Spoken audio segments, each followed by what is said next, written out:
Hi, I'm Dr. Mindy Macan. I'm an associate professor of religious studies at Lutheran University, where I teach theology and serve as the director of the Living Well Center for Vocation and Purpose.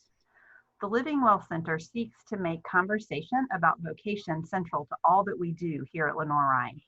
We host an annual speaker series called Lives Worth Living, in which we invite a variety of folks from diverse backgrounds and fields to address the question, what makes for a life worth living? Today's guest is Vance Blackfox.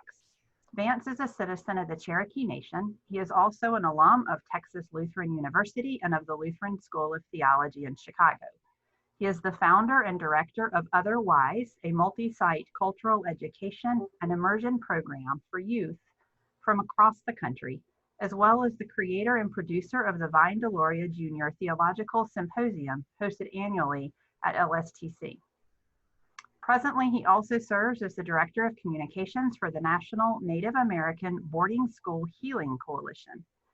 Vance and I met last summer at a conference where he was a presenter, and I knew from the moment that we met that I wanted to have him come to speak to our LR community. And so Vance, I am very grateful to have you joining us today. The question I've asked Vance to address is, what makes a life worth living? So Vance, I turn it over to you. Sure.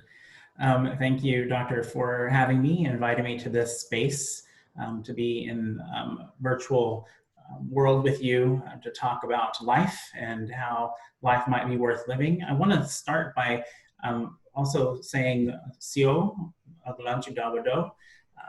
And that means hello. My name is Galanch in Cherokee, my English name being Vance. But I also want to just light some quick medicine for us. As I start, I want to light some medicine. By medicine, I mean the elements from nature that Native people call medicine, such as cedar or sage or sweetgrass or tobacco.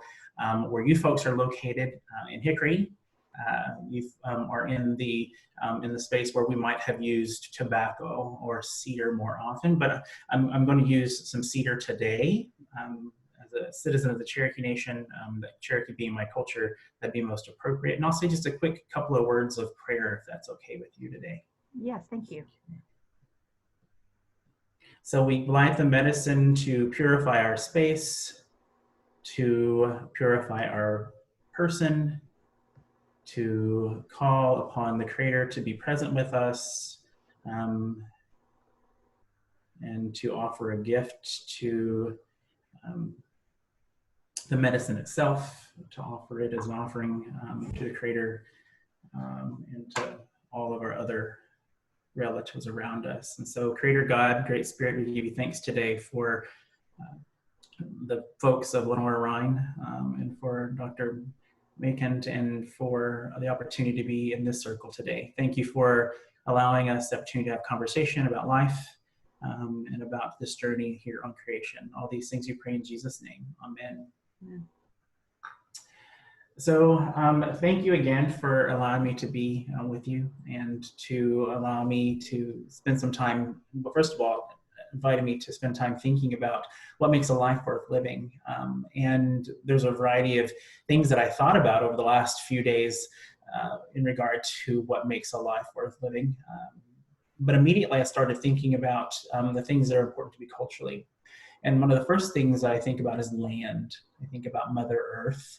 And so it's important for us to do a quick land acknowledgement as well. Anytime we gather together in community, whether it be in classrooms or in worship or in government settings or in other types of assemblies, sporting activities, the people in Canada and Australia and New Zealand, now in South Africa, just make it a very regular thing to do land acknowledgements. Here in the United States, we've not moved into that culture, and I think it's that time that we do. But I want to acknowledge the land that you're on, there in Lenore Rhine and Hickory, the stolen land, the land that has belonged to and been stewarded by and cared for and loved by the Catawba and the Kiowa peoples there in North Carolina. You're very close to where the Cherokee people would have called home, but just outside of that territory. And so we would acknowledge those folks. I'm also here in San Antonio, Texas, which is now what place I call home, but it's not my place. I'm still a person who has moved into this space, but this land is land that belonged to for generations and generations of the Coatecan people, and now still resided on by folks from the Tapilam Coatecan Nation and other Coatecan folks, but also it's an urban center, so there are native folks from all over the country that have moved here. So we want to acknowledge the land, acknowledge the people that love this land. So my culture as a native person is something that is important to me, being engaged with my people and being engaged with the all the elements that make up who we are, whether it be religious traditions, whether it be our language, whether it be our life ways, whether it be how we engage with Mother Earth and our relatives that make up our surroundings and our non-human peoples or non-human relatives. This is the trees and the water and the rocks and all those other beautiful things, animals, birds that sacrifice themselves for us. You know, that is probably the foremost thing. And then a lot of folks are surprised by that because I've been in my past, a pretty pious Christian, a pretty pious Lutheran. There is a long historical story that I'm a part of that started there in northern Georgia with the Moravians from Winston-Salem coming into the Cherokee Nation to create a mission that then continued into Oklahoma even after the Trail of Tears. That became Lutheran. And so I have connections both in the East with my tribal folks, but also with my Christian community and heritage. And so while I was pious, I you know, that, and certainly love Jesus and have studied theology, I study it from an indigenous perspective. I study it from a lens that's always indigenous. And that becomes a little difficult for folks. But one of the things that I often say is, I am first Cherokee. I can't change that. Right? And while some argue, some Christians, especially my mentors, we get into this all the time, this conversation about, well, you were chosen, you know, by Christ, by God to be Christian. And that might be the case, but I had to respond to that. The blood inside of me, I cannot respond to. The culture that is me, I can't respond to. And so all that conversation around who I am as a Cherokee person, related to who I am as a Christian theologian, as a Christian person, who is all, you know, really indigenous theologian, becomes something that challenges me to continue to make my life full. I get to speak with folks and I get to write about the things that are important to me as an indigenous theologian, as an indigenous person on behalf of Native folks. That for me personally is something that makes my life worth living. But I can't, and when I say that is my own personal journey. Yet as a Native person, many of us believe that we can't exist and have life that's worth living without community. And so we're always making sure that we're reminding ourselves and engaging with our community as much as possible. In modern day, that becomes a little more difficult for those of us who might have chosen to become urban Indians, if you will, who have moved to, by choice, to maybe different communities that don't have as many Native people available to us to engage with. But I grew up in a very small town in Northeast Oklahoma, where you know all 500 people that lived in that town were related to me, and that made our village and our clan and our community, our tribal situation something much more important or relevant every day and easily accessible. But even if we've moved voluntarily, that follows us. And so here, working with the Tapilam Coatecan Nation and other Coatecan people, the Tonkawa folks, and other Native folks who've moved to San Antonio also is important to me, or anywhere I might be. So for instance, you know me to work in the church, the Evangelical Lutheran Church in America, and have done so for 30 plus years now in a variety of capacities, and making sure that I'm engaging with communities in that situation, in that organization that is indigenous. And if not, if I'm not able to do that, then I'm making sure that I'm representing our communities as best I can. The reason why I may not be able to engage with Native folks in the church is because there are not many of us, right? In the Lutheran Church, and the ELC in particular. I'm oftentimes, when in different circles that are brought together by the ELCA or by other church bodies, I'm the only Native person in the room. And so it was important for me then also to remember how to make community despite the fact that there are no Native people there. So if there are not Native people there, that will ground me and or connect me to which is Indigenous in the immediacy. It's important for me then to be in relationship as best I possibly can with people from other cultures. The story that I often tell when I go to different places is, I say 30 plus years. Well, I was a very young person. I was 13 when I started working in the church as an elected person, and it just grew from there. And I was all over the place for the longest time, and continue to be put in places to represent Indigenous voice even today. But at a very late age, I was the only person, like I said, the only person in the room that was Native oftentimes. And so it was important for me to figure out how to feel comfortable in that space, but also how to make other people feel comfortable with me. Oftentimes, in the beginning, I would say something in meetings, and I grew up in Oklahoma, so I sometimes sound like I might also be from North Carolina. And that was how my accent was pretty thick back in the day, and I can do it again still. But people, when I would talk that way and sound that way in these situations, people would just want to listen to how I was saying it, not to what I was saying. So I had to shift my accent a little bit. I'm sad that I did that, but I did. But that was one example of, me wanting to make sure other people were hearing what I had to say, but also making other people feel like I wasn't so far much the other or too different. So I worked really hard to engage in ways that made people feel both comfortable around me, but also allowed me to feel comfortable with other folks, knowing the importance of my voice in the church at that time. So whether it be African American or Asian or Latino, Hispanic, Arab, Middle Eastern, or white, which wasn't too hard to do because I know all about white people from the time I was born, right? We're kind of taught that from day one, but making sure that I was being able to be culturally competent for the sake of making sure community around me was happening, community for me was happening, and I had to do that on my own much of the time. Mm-hmm. So I come to a place where I feel like building relationships with people who are different than ourselves is indeed important, and really that personal work, not even professional work, that personal work of being able to be in relationship with people who are different than myself and becoming culturally competent is a passion, is important, is vital. And being in that relationship, being able to be in those relationships, being able to build community in that way is also for me what makes life worth living. I get so excited about the groups that I work with at Other+Wise.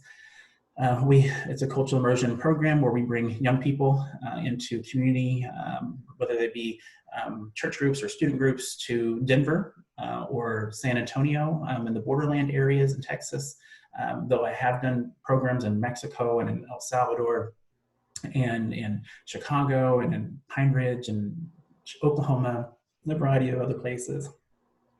And getting to see young people come, and not just young people, but also their youth directors and their parents and their pastors, getting to see them come together and be able to learn and to be engaged with cultures that are different than themselves.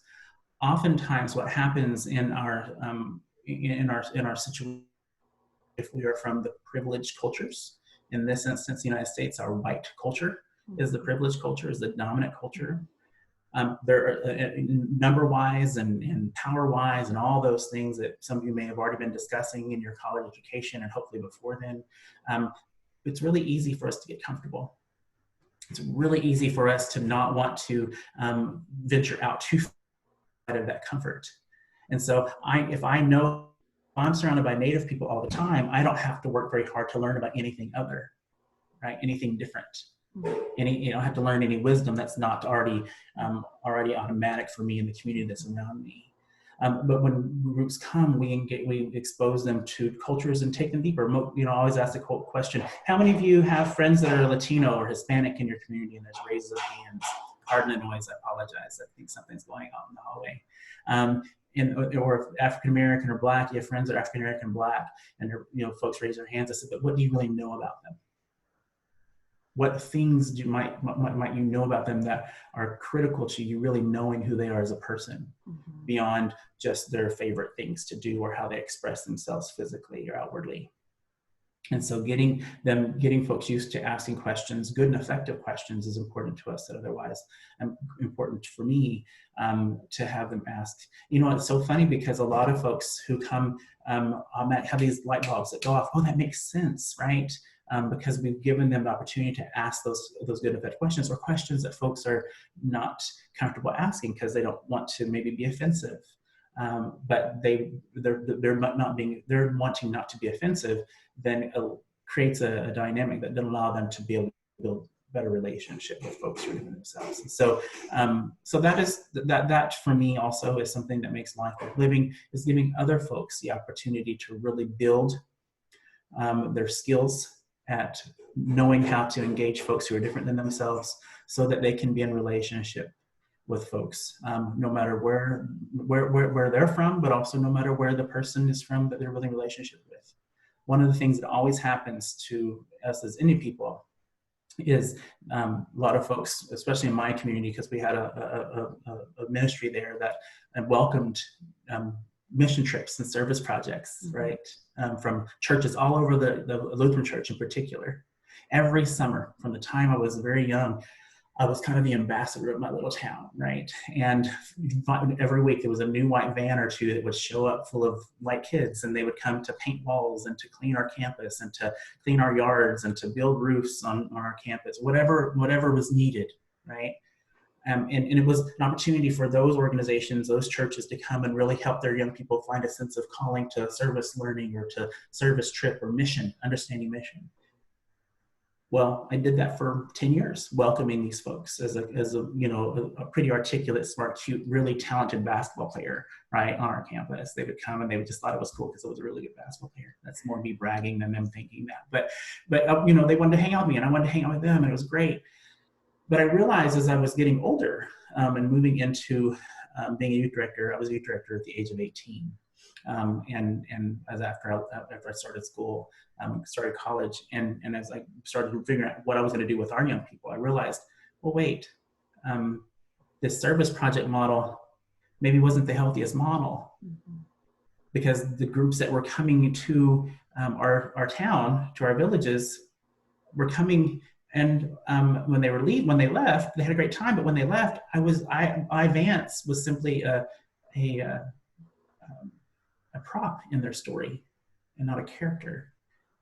A character means that there's a long-term engagement. A prop may only be used once in the play, in the story, in the book, and so I didn't want that to happen to my young people. And because of that experience, also my challenges to churches and to youth groups and to youth pastors and directors and pastors and whomever. If you are not excellent at doing mission in your own community, in your own church even, don't come to my community and try to do it well in mine, or try to do it at all in mine, because it's just then abuse. Even though you might feel good about yourself, the abuse you leave behind is not healthy. That's so radical for folks. I mean, people have said that, oh, we need to figure out how to do it better. But I'm saying as a Native person, stop. Instead, learn how to engage the community first. Learn how to enter those communities in ways that is not so paternalistic, whether it be Native or Black or poor or whatever it might be, right? There are certainly times for service, but don't come to this project with the brown or the poor without first being able to do it well in your own community. And so being able to teach that, and being able to be called to this work in the church and in the world, really makes my life worth living. And I guess what I'd hope is that when your students maybe hear this or are engaged with opportunities for service learning out in the world, that they want to do better, that they want to understand the world in a better way that connects them both to people who are different than themselves and to creation in ways that allow for them to really expand their ability to be in good relationship, to healthy relationship, healing relationship, and not one that continues to harm and or create frustration for those whom they are supposedly serving. So, so those are some thoughts of mine, and I'm passionate about this.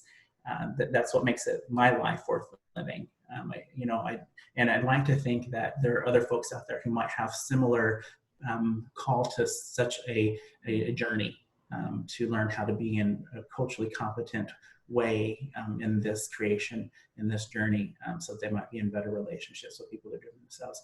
Right now, we are in a place of reaction to racial injustice and racial inequity, right, in ways that we've not seen in a long time. Right. And so I guess as I share this, that's always in the back of my mind. Mm-hmm. Now is the time.